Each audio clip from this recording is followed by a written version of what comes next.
The evacuation order came through Corpsman Talia Brennan's earpiece 4 minutes after the ceasefire was announced, and she ignored it for exactly as long as it took her to finish sealing the wound in front of her. All human personnel, immediate withdrawal to extraction point Bravo. Repeat, immediate withdrawal. Ceasefire terms do not guarantee continued safe passage beyond the next 60 minutes. Around her, the cratered field outside what had, until 6 hours earlier, been a contested Vessari outpost on the moon designated Halvenne Three, was a scattered landscape of wreckage, craters, and the wounded, human and Vessari alike, left behind by a battle that had ended not in victory or defeat, but in the sudden, uneasy silence of a diplomatic ceasefire nobody on the ground had expected to actually hold. Talia finished the pressure seal on the human soldier in front of her, checked his vitals one final time, and helped the 2 remaining members of her squad load him onto a stretcher for transport. Then, instead of following them toward the extraction point, she turned and walked toward the nearest cluster of Vessari wounded, 30 meters away, where a young Vessari soldier lay motionless beside the smoking remains of a defense turret, his own kind already retreating past him without so much as a backward glance. Brennan, her squad leader, called after her, voice sharp with disbelief. "Extractions this way. We don't have clearance to engage with enemy wounded, and we sure as hell don't have time." "I'm not engaging," Talia said, already crouching beside the fallen Vessari soldier, running a scanner across a chest wound that was, by any reasonable medical assessment, still survivable if treated within the next several minutes. "I'm doing my job." "Your job is treating our wounded, not theirs. The ceasefire terms don't cover this, Brennan. If the Vessari command decides this was a violation, you could be treated as a combatant or worse." "Then I guess I'm taking that risk," Talia said, already pulling emergency coagulant from her kit. "Go, get our people to extraction. I'll catch up." Her squad leader, a broad-shouldered veteran named Sergeant Mo Kessling, who had served alongside her for the better part of 2 years, lingered a moment longer. Torn between the order in his earpiece and the soldier, he'd watched pull 3 separate casualties out of worse situations than this one. "You know I can't authorize this," he said finally, quieter now, the anger draining out of his voice into something closer to reluctant resignation. "If command asks, I'm reporting you went missing during the withdrawal. I'm not covering for insubordination, Brennan." "I wouldn't ask you to," Talia said, not looking up from the wound in front of her. "Report it exactly as it happened. I disobeyed a direct order. I'll answer for that, whatever it costs me. And if the Vessari decide you're a combatant, they're entitled to shoot on sight, ceasefire or not." "Then I guess I made a bad bet," Talia said. "I've made worse ones for less reason, Mogo. Every minute you stand here arguing with me is a minute you're not getting our people to extraction." Kessling held her gaze a moment longer, something unreadable passing behind his exhausted eyes, and then, without another word, turned and jogged to catch up with the rest of the retreating squad, leaving Talia alone in the smoke-hazed field with nothing but her kit, her training, and a battlefield full of wounded nobody else had any intention of helping. She didn't catch up. Not within the 60-minute window, and not within the several hours that followed, during which the human forces completed their withdrawal from Halvenne Three entirely, leaving Talia Brennan alone on a battlefield littered with wounded Vessari soldiers whose own retreating army had not slowed, not once, to recover a single one of them. She understood in the abstract that this was simply how Vessari military doctrine worked. She'd read the briefings, same as every human soldier deployed to this front, describing the Vessari's long-standing cultural practice of treating battlefield casualties as an acceptable expected loss rather than a resource worth expending further effort to preserve. It had been framed, in every human intelligence assessment she'd ever seen, as evidence of a coldly pragmatic, almost inhuman ruthlessness, a species that simply didn't value individual lives the way humans did. Watching it happen in front of her, though, watching dozens of wounded Vessari soldiers left motionless in the dirt, while their own comrades marched past without a second glance, felt considerably less like an abstract cultural difference, and considerably more like something she couldn't make herself walk away from, regardless of what her orders said.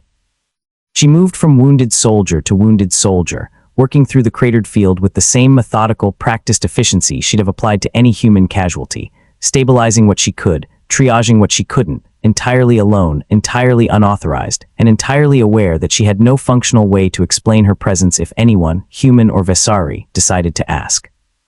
The soldier she'd first stopped for, the one with the chest wound beside the smoking turret, regained consciousness roughly 40 minutes into her solitary work, his eyes opening slowly, disoriented, to find a human kneeling over him with a medical scanner instead of a weapon.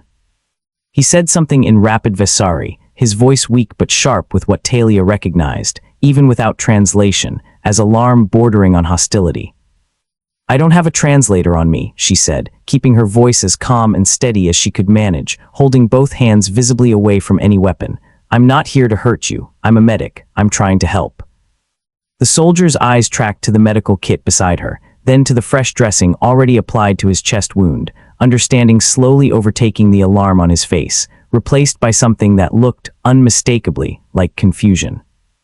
"Human," he managed finally, in halting, heavily accented standard, one of the handful of words most Vessari military personnel learned as a baseline. "Why?" "Because you're hurt and I know how to fix it," Talia said simply. "That's usually reason enough for me." The soldier studied her for a long moment, something working behind his pained expression that Talia couldn't fully interpret, and then weakly shook his head, a gesture that seemed to carry genuine disbelief rather than refusal. "My own commander walked past me," he said, the words coming slow and effortful. "Did not stop. This is expected, normal. You are not expected, not normal." "Maybe not," Talia agreed, checking his vitals one more time before moving to secure his position against further blood loss. "I've never been particularly good at doing what's expected." She worked in silence for a while after that, the young soldier watching her with an expression that shifted slowly, from wary confusion into something closer to careful, uncertain attention, tracking her movements with the particular focus of someone trying to understand a puzzle his own training had never prepared him to solve.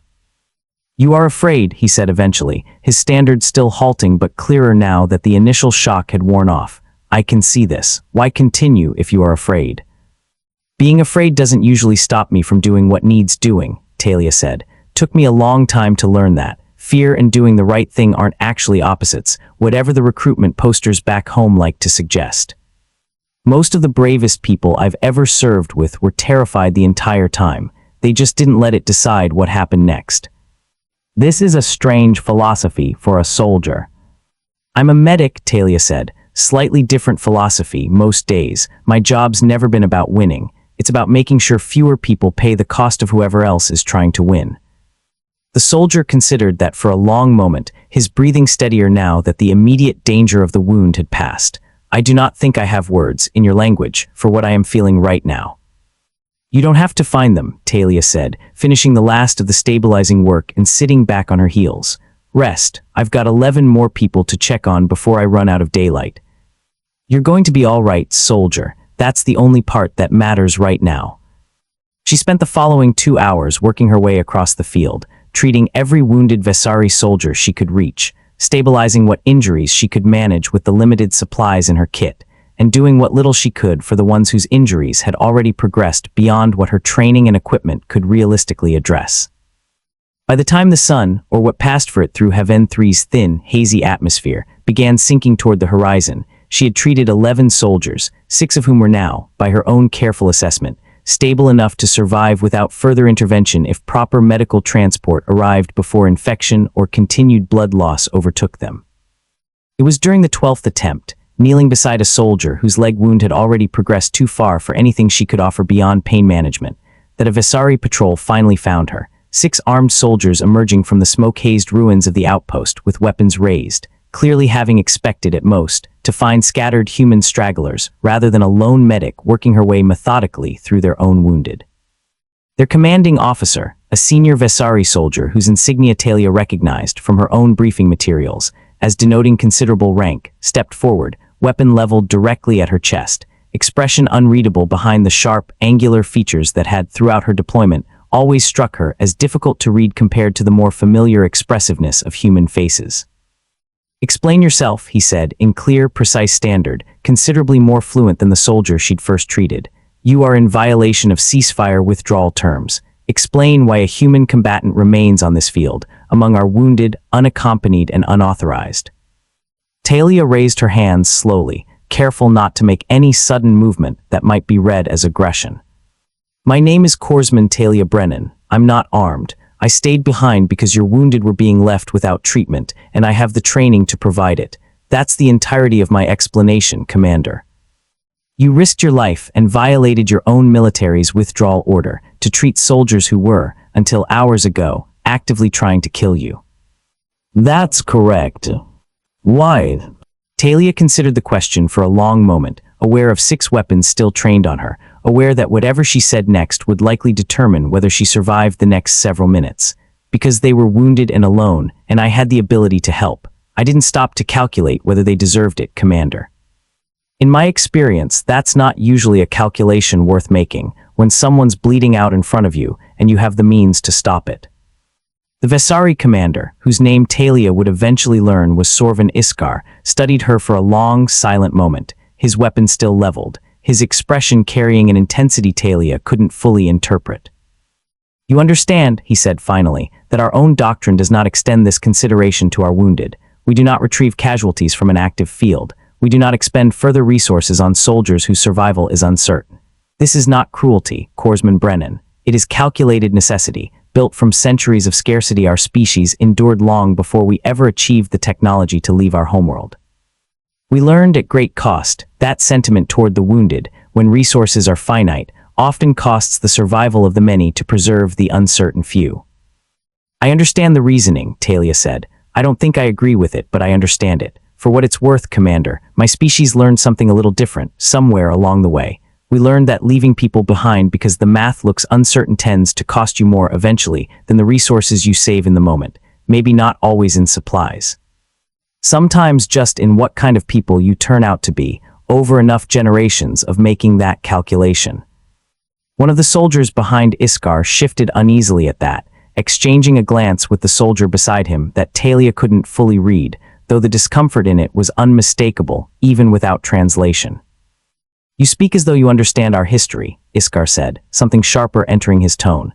You do not. Your species has never faced the scarcity that shaped our doctrine, Corpsman Brennan. You have never watched a colony ship run out of medical supplies 3 months before resupply, forced to choose between treating the wounded and feeding the healthy. You have never buried an entire generation because sentiment toward the dying cost the living their own survival.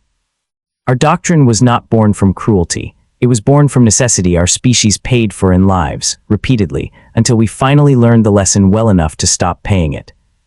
You're right, Talia said quietly. I don't understand that history. I'm not trying to tell you your doctrine is wrong because I know better, Commander. I'm telling you I made a different choice today because it was the choice available to me, with the resources I actually had. I wasn't facing your history. I was facing 12 wounded people in front of me and a medical kit that could help most of them. That's the only calculation I was making. Iskar studied her for a long moment, the sharpness in his expression giving way slowly to something more contemplative. That is perhaps the most honest answer you could have given me. I confess I expected either an argument for the superiority of your species' values or an apology for interfering in matters that are not your own. You offered neither. Iskar was quiet for a long moment, his weapon lowering, slowly, though not entirely, an incremental gesture that Talia understood carried more significance than it might have from a human officer in the same position. 12 of my soldiers, he said finally, including the officer you first treated, Lieutenant von Osray, who I am told would not have survived without your intervention. I do not know what to make of this, Corpsman Brennan. My doctrine offers no framework for how to process an enemy combatant who violates their own orders to preserve lives. My own culture has taught me to consider an acceptable, unavoidable loss. You don't have to make anything of it, Commander, Talia said. I wasn't doing it to make a point. I was doing it because it was the right thing to do, and I happened to be the only one standing there capable of doing it. Iskar's decision in the end was to place Talia under formal Vessari protective custody rather than treat her as a combatant violation, a distinction that, as he explained with careful precision, carried significant weight within Vessari military law, though Talia suspected, watching the way his own soldiers looked at her in the hours that followed, that the decision carried weight considerably beyond its formal legal category. The first night of that custody was, by Talia's own private admission, one of the more uncertain nights of her deployment, spent in a sealed section of the Vessari unit's temporary encampment, uncertain whether Iskar's formal protection would hold if higher Vessari command decided otherwise, uncertain whether her own command would treat her absence as desertion regardless of the circumstances, uncertain in the quiet hours before dawn. Whether she'd made the right call at all or simply the one that felt right in the moment, with no guarantee those were the same thing. A young Vessari medic, one of the handful who had arrived with the proper transport to collect the wounded Talia, had stabilized, found her during that long, uncertain night, offering, without much explanation, a ration pack considerably better suited to human physiology than anything Talia had expected the Vessari camp to have on hand. Commander Iskar requested this be brought to you, the medic explained, in careful, precise standard. He said a human medic who has spent an entire day treating our wounded without pause should not also go hungry under our custody. Tell him I appreciate it, Talia said, accepting the ration with genuine surprise. I will. May I ask you something, Corpsman Brennan? I have been treating wounded soldiers for 6 years. I have never once considered treating an enemy casualty, not because I believed it wrong, precisely, but because the thought never fully occurred to me as something within my choices to make. I find myself wondering how such a thought occurs to you so readily. Talia considered the question for a long moment before answering.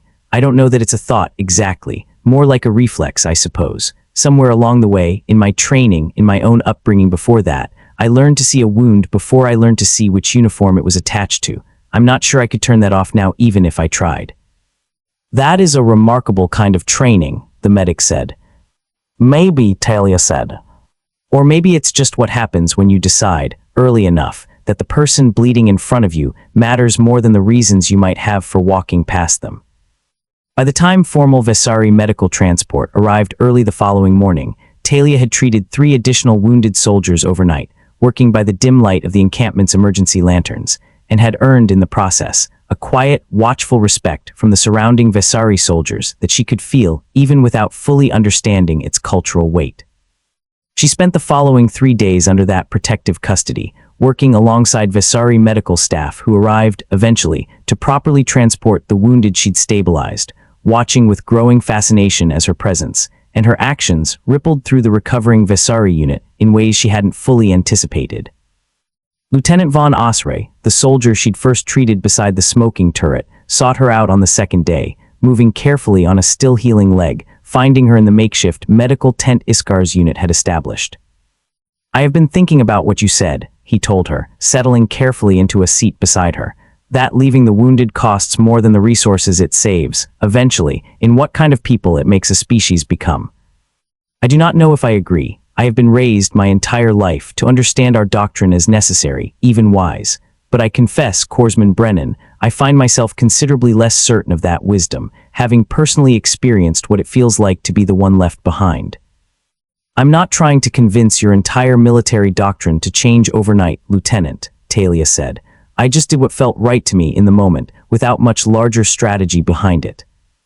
Perhaps that is precisely why it matters, Osray said. A calculated argument for changing doctrine might be dismissed as sentiment dressed up in strategy. What you did was neither calculated nor strategic. It was simply, as you say, what felt right, offered without expectation of anything in return. I find that considerably harder to dismiss than an argument would have been.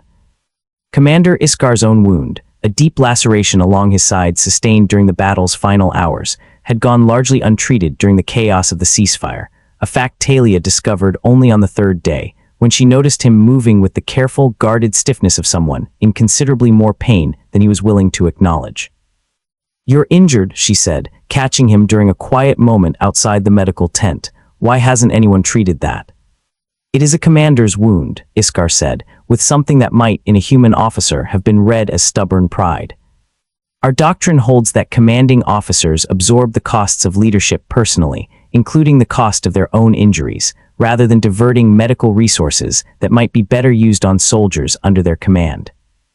That's a remarkably specific way to justify letting an infection set in, Talia said, already reaching for her kit. Sit down, Commander. That's not doctrine, that's just stubbornness wearing a uniform. Iskar hesitated, something crossing his expression that looked, to Talia's now practiced eye, like genuine internal conflict, weighing decades of ingrained cultural expectation against the plain, practical reality of an untreated wound that was clearly worsening. You would treat me, he said slowly, after everything my doctrine has cost your species in this war. I'd treat anyone bleeding in front of me, Commander. I've told you that already. I'm not sure why it keeps surprising you. Because where I come from, Iskar said, finally sitting, allowing her to begin examining the wound, compassion of this magnitude is rare enough to be remarkable even between our own people, let alone extended to an enemy who has spent months trying to kill you. I find myself struggling to categorize what you represent, Corpsman Brennan. My doctrine has no adequate framework for it. Maybe it doesn't need a framework, Talia said, carefully cleaning the wound with practiced efficiency. Maybe some things are just true, whether or not there's a category built for them yet. Iskar was quiet for the remainder of the treatment, watching her work with an intensity that Talia had grown accustomed to over the preceding days, though this time it carried something different, something closer to genuine, unguarded curiosity than the wary skepticism of their first encounter. "May I ask you something personal, Corpsman Brennan?" he said, once the wound was properly dressed, something beyond doctrine, beyond military necessity. "Go ahead. Have you always been this way? This willing to extend yourself at real personal cost for strangers who owe you nothing and might, under different circumstances, have killed you without hesitation?" Talia considered the question for a long moment, packing away her supplies with the careful, methodical habit of someone who'd learned, long ago, that a well-organized kit saved precious seconds in the moments that mattered most. "I grew up in a household that didn't have much," she said finally. "My mother used to say the measure of a person wasn't what they had to give, but whether they gave it anyway when they didn't have much to spare." I watched her do that over and over, for neighbors, for strangers, for people who couldn't repay her in anything but gratitude. I suppose I never learned a different way to be. That is a remarkably simple explanation for something my own culture has spent centuries building elaborate doctrine to avoid. Maybe the simple explanations are usually closer to the truth than the elaborate ones, Talia said. "I don't know, Commander. I've never been much for philosophy. I just know how to stop bleeding when I see it, and I've never found a good enough reason to stop doing that based on which uniform happens to be in the way." Iskar studied her for a long moment, something shifting in his expression that Talia was beginning to recognize, even without the benefit of years of Vessari cultural study, as genuine and considerable respect. "I think," he said slowly, "that my species may have a great deal to learn from such simplicity." The formal diplomatic fallout from the ceasefire negotiations that followed Halvenne Three took months to fully resolve, complicated further, according to reports that eventually reached Talia through official channels, by an unusual addendum that Commander Iskar himself had personally submitted to his own military command, formally documenting the actions of a human medic who had, in his own carefully chosen words, demonstrated a form of battlefield compassion that Vessari doctrine had never adequately accounted for, and recommending, with what Talia later learned was considerable professional risk to his own standing, a formal review of Vessari casualty retrieval protocol. The review did not result in an immediate sweeping change to Vessari military doctrine, a fact Talia learned, months later, from a formal diplomatic communication that reached her through channels considerably above her own modest rank. Vessari institutional change, it seemed, moved with the same slow, deliberate caution that characterized most of their military culture. But the review did result, over the following 2 years, in a gradual, incremental shift in field-level practice, a growing number of Vessari commanders quietly adopting modified retrieval protocols for their own wounded, citing, in internal reports Talia would eventually be shown, the precedent set by a single human corpsman on a contested moon who had chosen to stay behind. Talia's own command, for its part, treated her insubordination with considerably more leniency than she'd braced herself for during that long first night on Halvenne Three. Colonel Marcus Adami, her unit's commanding officer, summoned her for a formal review upon her eventual return, and Talia arrived expecting reprimand, possibly worse, given the explicit order she'd knowingly disregarded. "I've read Sergeant Kessling's report," Adami said, without preamble, once she'd taken a seat across from his desk. "And I've received a rather unusual formal communication from Vessari Commander Sorven Iskar, describing your conduct in terms I have never once seen a Vessari officer use to describe a human combatant." He set both documents down, studying her with an expression she couldn't quite read. "You disobeyed a direct evacuation order, Corpsman Brennan, during an active ceasefire whose terms you had no way of verifying would actually hold. Do you understand how easily this could have ended with your death, or worse, a diplomatic incident that undermined the entire ceasefire?" "I understand, sir. And you'd do it again." It wasn't really a question, and Talia answered it honestly anyway. "Yes, sir. I would." Damie was quiet for a long moment, and when he finally spoke again, his voice had lost most of its formal edge. Off the record, Corpsman, I want you to know that I don't disagree with your choice. I disagree with the risk you took making it unilaterally without any way to coordinate support if it went wrong. But the choice itself, treating wounded soldiers because you had the skill to do it, regardless of which side they were on, I don't find much fault in that, whatever the regulations technically say. He closed the file in front of him. You'll receive a formal reprimand for the record because I have to give you one. It won't follow you meaningfully beyond that. And Corpsman Brennan, whatever you did out there, it seems to have started something considerably larger than either of us expected. I'd suggest you get comfortable with that. Talia met Commander Iskar again, 2 years after Halvenne Three, at a small, formal reception marking the 3rd anniversary of the broader ceasefire that had, by that point, evolved into a fragile but genuine peace between human and Vessari territories. He approached her directly, his bearing considerably less guarded than she remembered from their first, tense encounter on that cratered battlefield. Corpsman Brennan, he said, I confess I did not expect to see you at an event of this nature. I was invited, Talia said, with a small, wry smile. Apparently somebody thinks what happened on Halvenne Three was worth commemorating. It was, Iskar said, without hesitation. I want you to know, Corpsman Brennan, that Lieutenant Osray, whose life you saved, now commands his own unit. He has implemented modified casualty protocols within his own command structure, protocols I understand he credits directly to a conversation you had with him, in a medical tent, about what kind of people a species becomes based on who it chooses to leave behind. I'm glad to hear it, Talia said. I wasn't trying to start a movement, Commander. I was just trying to keep people alive.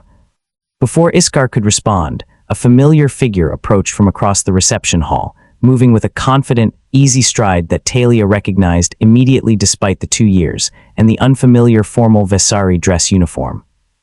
Lieutenant Osray, she said, genuine warmth in her voice, or should I say Commander now? Commander as of 6 months ago, Osray confirmed, something that might, on a human face, have been a broad smile crossing his features. I have thought of you often, Corpsman Brennan, in the 2 years since Halvenne Three. I confess I did not expect the opportunity to thank you properly, given how quickly you returned to active deployment after the incident. You don't owe me thanks, Commander. You'd have done the same, I think, given the chance. Perhaps, Osray said, though I confess I am not entirely certain that is true, or at least it was not true 2 years ago. I have spent considerable time since then examining exactly why it was not true, and what allowed you to act so readily where I, and every soldier under my previous command, would have simply walked past without a second thought. I do not think I have fully answered that question, even now. I only know that I have chosen to answer it differently, going forward, for as long as I hold command of my own soldiers. That's more than enough of an answer for me, Talia said. Iskar watched this exchange with quiet, evident satisfaction, and when Osray finally excused himself to greet other attendees, turned back to Talia with an expression that carried something Talia had, over the years since Halvenne Three, come to recognize as the closest approximation Vessari physiology allowed for genuine warmth. He has become a fine commander, Iskar said. I take no small pride in having served alongside him during his recovery, though the true credit, of course, belongs elsewhere. I understand that, Iskar said. I have come to believe in the 2 years since that this may be precisely why it mattered as much as it did. You were not attempting to change us, Corpsman Brennan. You were simply being exactly who you already were, without calculation, without strategy, and in doing so, you showed an entire species something about itself it had never fully examined. He paused, something quietly earnest entering his formal, careful tone. I do not know if I have adequately thanked you in the time since. I find myself uncertain how to properly express what your presence on that field meant, to 12 soldiers who should have been left behind, and to a commander who has spent 2 years reconsidering everything he was taught to believe about necessity and compassion. You don't have to find the perfect words, Commander, Talia said. You already showed me what it meant, the day you personally recommended a review of your own military's doctrine, at real cost to your own standing. That said more than any speech could. Iskar was quiet for a long moment, something in his expression settling into what Talia had learned, over the years since Halvenne Three, to recognize as the closest approximation Vessari physiology allowed for genuine, unguarded gratitude.